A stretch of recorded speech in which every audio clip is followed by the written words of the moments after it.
في كل عام الصورة ذات الصورة والمشهد ذات المشهد. الأمطار التي هطلت طوال الأيام الثلاثة الماضية دمرت مئات المنازل وراح ضحيتها العشرات، وباتت كثير من المدن والأحياء السكنية جزرا معزولة بالمياه. نحن قاعدين نغرس في عفشنا وحياتنا واولادنا في الزلط، والزلط ملان مويه. يعني لسه نحن هسه اولادنا حتى يخطوا فيها، لازم يقعدوا فيها ما حتى عشان يخطوا فيها اولادنا ما لاقينا. الحين غزونا يا ماما. الفيضان عندنا كثير، والبلد متضرره من الفيضانات، والمواطنين كل لاجوا الغرق. فنحن بنطلب من الجهات المختصه يعني تلحق الناس في اقرب فرصه.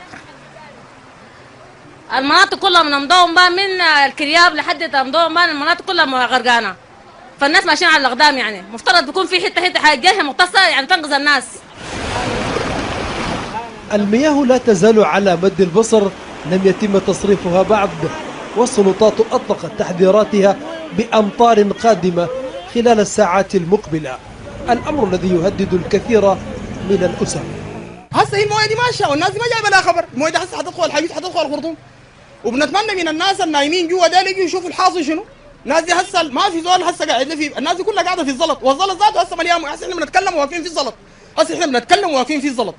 فيا اخواننا غيثونا، يا اخواننا غيثونا وتعالوا شوفوا الحاصل علينا.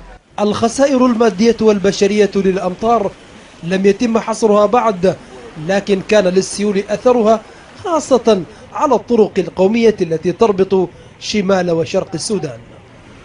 رغم التحذيرات المبكرة التي أطلقتها إدارة الأرصاد باحتمال زيادة معدلات الأمطار، إلا أن التحوطات لم تكن كافية، ما جعل الخسائر كبيرة بل ومرشحة للزيادة في مقبل الساعات.